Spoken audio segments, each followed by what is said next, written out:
cripta de los héroes de la Guerra del Pacífico, en el Presbítero Maestro. Y desde aquí los invito a acompañarme en nuestro programa sobre la gesta de Arica. Nos vemos.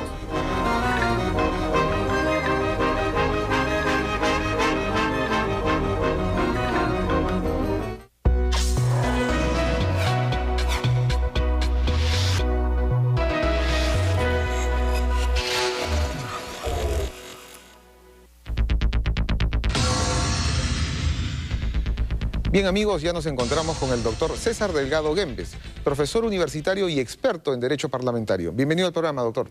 Buenos días, Francisco. Buenos días, muchas gracias. Bueno, ¿por qué seguir teniendo un modelo donde existen parlamentarios? Los parlamentarios son muy criticados, pero parece ser que es necesario este modelo. La representación tal como la tenemos actualmente en el Perú es parte de un desarrollo que surge a partir del siglo XVIII con modelos representativos mediante los cuales los elegidos en un proceso electoral hacen las veces de los representados, que son todos los ciudadanos cuya voluntad popular queda expresada ante el Estado.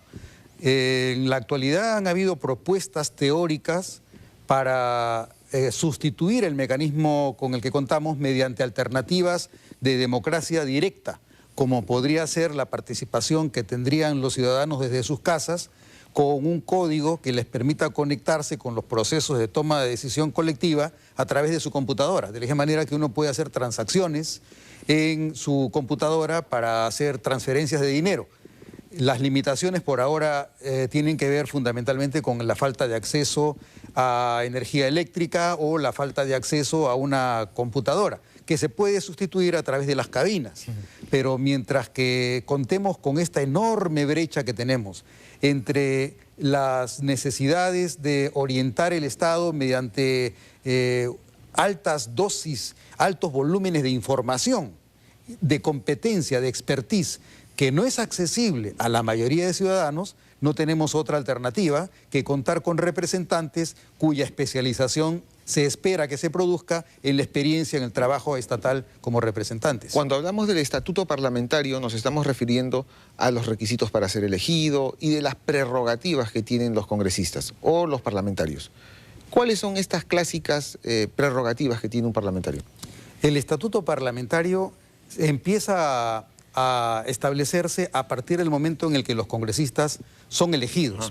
Las condiciones para ser elegido representante propiamente no son parte de la doctrina que se concibe como el estatuto parlamentario. Con el estatuto parlamentario empezamos a hablar de las condiciones para el ejercicio, las condiciones de incompatibilidad. Tenemos que hablar de cuáles son las principales prerrogativas. Las prerrogativas, por ejemplo, de la inviolabilidad de votos y opiniones, el fuero parlamentario que se expresa en la inmunidad para los procesos y arrestos, el antejuicio político, y hablamos igualmente de esos otros derechos y obligaciones funcionales, entre los cuales se menciona clásicamente la potestad que tienen los congresistas para contar con un estipendio que les permita hacerse cargo de las principales exigencias de su función. ¿Usted está de acuerdo con que se elimine alguno de estas prerrogativas? Fundamentalmente la prerrogativa de la inmunidad parlamentaria de antejuicio, de arresto y todas estas. Mi posición sobre la materia es la siguiente. Yo no creo que por el mal uso de una función deba negarse las consecuencias sobre el uso de la función. Lo que advertimos es casos en los que se está usando mal la función, casos en los que se está usando mal la prerrogativa.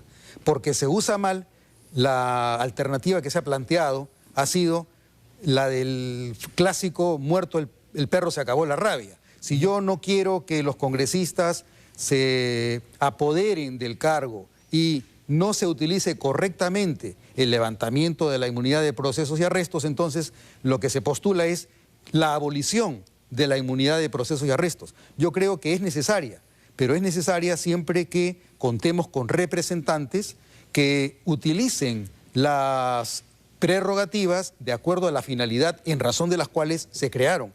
Esa finalidad básicamente es no concebirlas como un derecho privado, sino concebirlas como las condiciones para que el estatuto, el rol, el papel que tiene que cumplir un representante pueda cumplirse eficientemente sin menoscabo de la voluntad popular. Y tal vez no tiene que ver mucho con el estatuto parlamentario, pero en términos de la composición actual del Congreso, ¿Congreso unicameral o Congreso bicameral? ¿Adolecemos de una falta de representación política?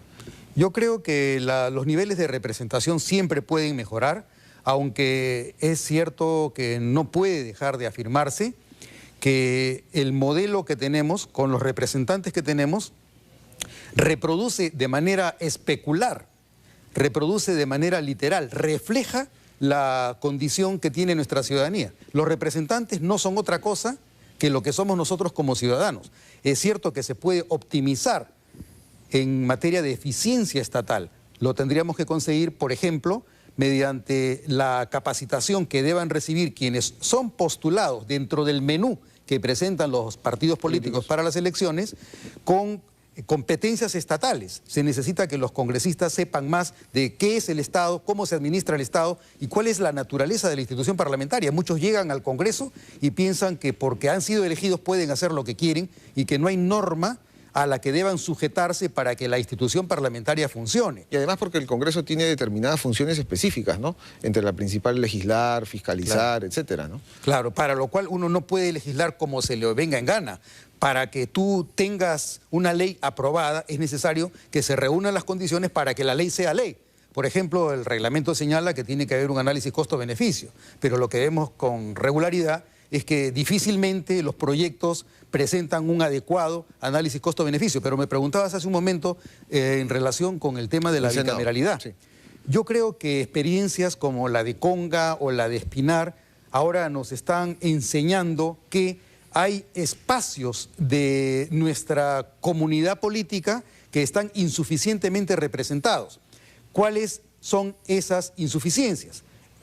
El modelo tradicional, la sociedad tradicional, las mentalidades tradicionales que encarnan las comunidades indígenas, las comunidades amazónicas, que obedecen a una lógica de representación muy diferente a la lógica de la representación liberal.